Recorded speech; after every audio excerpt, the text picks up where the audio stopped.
রাহুল গান্ধীর সমাবেশে সেলিম মোহাম্মদ সেলিম তিনি গেছেন, কি দাঁড়াচ্ছে ইন্ডিয়ার?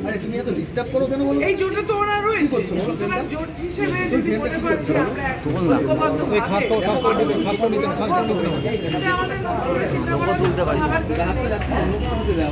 অবশেষে সুপ্রিম কোর্টের সবুজ সংকেত, প্রাথমিক নিয়োগ প্রক্রিয়ার প্যানেলে একাংশের ওপর স্থগিতাদেশ তুলে নিল শীর্ষ আদালত। ফলে প্যানেল প্রকাশ করতে আর বাধা থাকছে না। একদিকে রাজ্য জানিয়েছিল 19,765 জনের চাকরির নিয়োগপত্র প্রস্তুত করে রেখেছে, রাজ্য সরকারের চাকরিতে আর বাধা রইল না। সুপ্রিম কোর্টের হলো আর কি, স্থগিতাদেশ করল। আমরা সবসময় আইন এবং আইনসভাকে মান্যতা দিয়ে থাকি এবং এটাই রাজ্যের বক্তব্য ছিল। রাজ্য সরকারের পক্ষ থেকে যারা দাঁড়াচ্ছিলেন এবং এই কেস চলাকালীন ফাইট করছিলেন, তারাও এই কথাটাই বলেছে, স্বাগত। এক সপ্তাহের মধ্যে দেশে লাগু হবে সিএ, গ্যারান্টি দিয়ে দাবি করছেন জাহাজ প্রতিমন্ত্রী শান্তনু ঠাকুর। ভোট আসলে পরে সিএ এসব হয়, আর ভোট চলে গেলে সেটা ভুলে যায়। 5 বছর সময় লাগে করতে, প্রত্যেক 5 বছর অন্তর অন্তর জিগির তুলে মানুষকে অ্যাকচুয়ালি বিভ্রান্ত করার যে এই যে প্রচেষ্টা, এটা মানুষ ভালোভাবে নেবে না। আজও শেখ শাহজাহান হাজিরা দিলেন না, মানে এতে কি ওর বিপদ বাড়ছে? আপনারা দলীয় কোনো কর্মসূচি দিচ্ছেন? তিনি কোথায় আছেন, কি আছেন, সেটা তো প্রশাসন, পুলিশ তারা দেখছে, এটা আমায় জিজ্ঞেস করছে। ও কি কোনো দলীয় কর্মসূচি মেনটেন করছে? এখন অব্দি আমার কাছে সে খবর নেই। সেই উনি যে এলাকার মানুষ, যে লোকসভার মানুষ, সেটা আমার এলাকার মধ্যে পড়ে না। কোর কমিটি বৈঠক আছে উপরে, আপনি তাদের জিজ্ঞেস করতে পারেন, কেন সেখানকার লোক এখানে আছে। ঠিক আছে।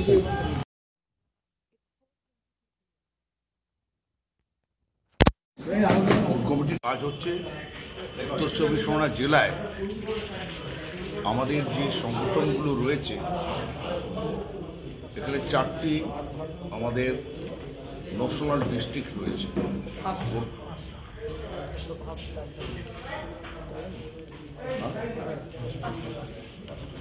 সিরাট, বনগাঁ, চারটে, ব্যারাকপুর একটা, চারটে যে আমাদের নকশাল ডিস্ট্রিক্ট আছে তারা, এবং আমাদের প্রতিটি বিধানসভা ক্ষেত্রে আমাদের ব্লক আছে, টাউন আছে, চেয়ারম্যান আছে, পৌরসভাগুলো, পঞ্চায়েতের প্রধান আছে, সমিতি আছে, জেলা পরিষদ।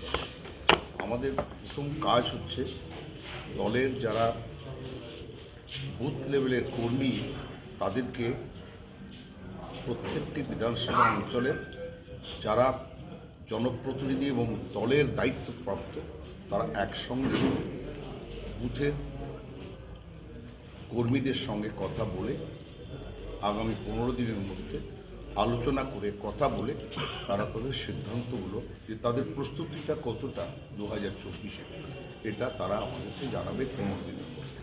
First decision. আর সিদ্ধান্ত হচ্ছে দলের কিছু পরিবর্তন আছে, সেটা আমরা সবাই একমত হয়েই করব। কোথাও কোনো পরিবর্তন করতে গেলে আমরা পরিবর্তন করার ফাইনাল অথরিটি নই, আমরা রিকমেন্ডিং অথরিটি। সেই রিকমেন্ডেশন আমরা দেব সবার সঙ্গে কথা বলার পর। এটা দলের আভ্যন্তরীণ ব্যাপার, এটা প্রেসকে নয়। ওই এলাকা থেকে বোমা উদ্ধার হয়, আবার যখন ওরা আইন অমান্য আন্দোলন কর্মসূচি করছিল, সেই সময় পুলিশের লাঠিচার্জ, কাঁদানে গ্যাস এগুলো ছুটতে হয়। একে অপরের বিরুদ্ধে অভিযোগ করছে পুলিশের বক্তব্য যে ওদের লক্ষ্য করে ইট ছোড়া হয়েছে। সুকান্ত মজুমদার বলছেন যে তারা ইট ছোড়েননি, পুলিশের তরফ থেকে ইট ছোড়া হয়েছে, কিন্তু অগ্নিগর্ভ অবস্থা হয়েছে ব্যারাকপুর এই মুহূর্তে। দেখুন, আমি প্রথম কথা বলি, আমি নিজে মিটিংয়ে আছি, আমি জানি না কি ঘটনা, আপনাদের মুখ দিয়েই শুনলাম। দেখুন, পুলিশ তো কখনো ইট ছুড়বে না। পুলিশকে যদি কেউ ইট ছোড়ে, তাহলে পুলিশ তো তার রক্ষার জন্য পুলিশ যা ব্যবস্থা আছে সেটা নেবে। আন্দোলন করতে পারে কেউ, কিন্তু আন্দোলন করবে মানে এই তার অধিকার নেই যে ইটপাট কেউ ছোড়া, পুলিশকে আক্রমণ করা, এটাও ঠিক না। এটা নিয়ে যদি করে থাকে, তাহলে পুলিশ যদি আত্মরক্ষা করবার প্রত্যেকের অধিকার আছে, পুলিশেরও রক্ষা করবার অধিকার আছে। পুলিশ যদি করে থাকে, আমার মনে হয় না সেটা কোনো ভুল কিছু করে।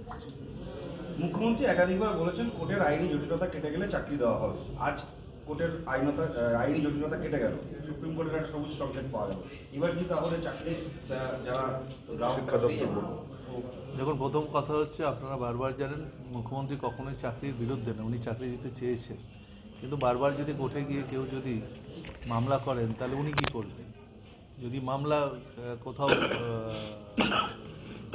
মীমাংসা হয়ে যায় তাহলে সেটা দেখা যাবে। আমি তো জানি না, এখান থেকে বলতে পারবো না কোর্টের কী অর্ডার হয়েছে, না দেখা পর্যন্ত এটা নিয়ে কোনো মন্তব্য করবো না। কিন্তু মুখ্যমন্ত্রী সদার্থক তার ভূমিকা আছে চাকরি দেওয়ার ক্ষেত্রে, এটুকু বলতে পারি। এখানে আমি যোগ করে দিই, আজ থেকে 1 বছর আগে, 1 বছরের বেশি সময় আগে আমাদের রাজ্য ক্যাবিনেটের সিদ্ধান্ত হয়েছিল যে যারা চাকরি পায়নি পরীক্ষা দিয়ে অথচ পাওয়ার যোগ্য, আর যারা ওখানে ওয়েটিংয়ে রয়েছে তাদের সকলকে আমি চাকরি দেব, এই মর্মে যদি কোর্ট আমাদেরকে বাধা না দেয়। এটা আমাদের সব সাংবাদিকরা জানেন, যেটা প্রায় 1 বছর 5 মাস 4 মাস আগেই আমাদের ক্যাবিনেট সিদ্ধান্ত নিয়েছিল। কিন্তু এই সিদ্ধান্তকে বিশেষ করে বিজেপি, সিপিএম এবং কংগ্রেস তারা এটাকে মানেনি এবং তারা কুৎসা প্রচারের দ্বারা আমার মুখ্যমন্ত্রীর যে সদিচ্ছা, যে ছেলে মেয়েদের জন্য সবাই বলছে কেস থাকলে সরকার চাকরি দেবে কী করে। আমি যদি কেস করে থাকি ফর জাস্টিস, যতক্ষণ কেসটা না মিটছে আমি বা চাকরি দেবো, কিন্তু সরকার কী করে ঢুকবে। সেখানে কিন্তু আমাদের মুখ্যমন্ত্রী অত্যন্ত স্পষ্ট ভাষায় বলেছিলেন, কোর্ট আমাকে পারমিশন দিলে যারা ওয়েটিংয়ে আছে, পরীক্ষা দিয়েছে, পাশ করে ওয়েটিং আছে তাদের, যারা ভাবছে যে বেনিয়ম হয়েছে তাদের, আমি সকলকে চাকরি দেবো। তার সংখ্যা 5000 হলেও 5000 হলে তার বেশি হলেও আমি চাকরি দিয়ে দেবো। এবার আমি বলি, এই সমস্ত মামলা যেটা বেনজির কলকাতা হাইকোর্টে 2 জন জাজ দিয়ে, কারণ হাইকোর্টের একটা নিয়োগ হচ্ছে প্রত্যেকটা কোর্টে যে সিঙ্গেল জাঞ্চের পর আমি যদি স্যাটিসফাই না হই তাহলে আমি ডাবল বেঞ্চে যাব, ডাবল বেঞ্চে যদি না যাই, না আমি জাস্টিস পাই, আমি সুপ্রিম কোর্টে যাব। এটা আইনের প্রচলিত প্রথা এবং এই প্রথাতে সবাই জাস্টিস চায়। এখানে যেটা রাজনৈতিকভাবে এটাকে বিকৃত করেছে যারা, আমরা আমাদের দল তার সঙ্গে আমরা একমত। আমরা শুধু এখানে এইটুকু বলতে চাই যে সুপ্রিম কোর্টে যখন মামলা গেছে, সুপ্রিম কোর্ট থেকে কোনো সিদ্ধান্ত এলে চাকরি দেওয়ার ক্ষেত্রে আইনি বাধা দূর হলে সেটা আমাদের সরকার, আমাদের মুখ্যমন্ত্রী এবং আমাদের শিক্ষামন্ত্রী তারা নিশ্চয়ই বিবেচনা করবে। চালু করার মালিক কি শান্তনু ঠাকুর?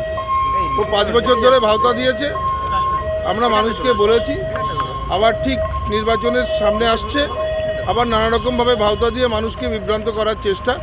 বাংলার মুখ্যমন্ত্রী যে কথা বলেছে সেটাই সঠিক, যে আমরা ভারতবর্ষের সংবিধানে 326 নম্বর ধারায় আছে যে 18 বছর বয়স হলে যারা ভোট দেয় তারাই ভারতবর্ষের নাগরিক। মুখ্যমন্ত্রী সেই কথাই বলেছেন, যাদের আই কার্ড, আধার কার্ড আছে, প্যান কার্ড আছে, তারা ভারতবর্ষের নাগরিক। তাহলে কেন্দ্রীয় মন্ত্রী কি উদ্দেশ্যে এতবার জোর দিয়ে 1 সপ্তাহের মধ্যে যত দিন ঘনিয়ে আসছে বুঝতে পেরেছে মানুষের ভাওতা দিয়ে 5 বছর চালিয়েছি, আর সম্ভব নয় আবার নতুন করে সেই ভাওতা দিতে যাচ্ছে। এটা পরীক্ষিত হয়ে গেছে, মানুষ জেনেছে, অতএব এটা আর কাজ করবে না। বলছি যে রেশন কার্ড যাদের না থাকবে না তাদেরও নাগরিকত্ব দেওয়া। এখন বললাম নির্বাচনের সময় এসে নানা রকমভাবে গত নির্বাচনও বলেছিল 5 বছর অতিক্রান্ত হতে চলল, আবার নতুন করে একটা খাড়া করতে চাইছে ভাওতা, এছাড়া আর কিছু না। ডেডলাইন পুরো 1 সপ্তাহ বেরো দিচ্ছে, এর মধ্যেই চালু হয়ে যাবে। মানে আমার জানা নেই যে একজন কেন্দ্রের প্রতিমন্ত্রী, হাফ মিনিস্টার, সে এনআরসি চালু করতে পারেন। এটা মূর্খের স্বর্গে বাস করছে, এর রাজনৈতিক সম্বন্ধে জ্ঞান ধারণা কম আছে বলে এই ধরনের কথা বলছে। ঠিক আছে, থ্যাংক ইউ।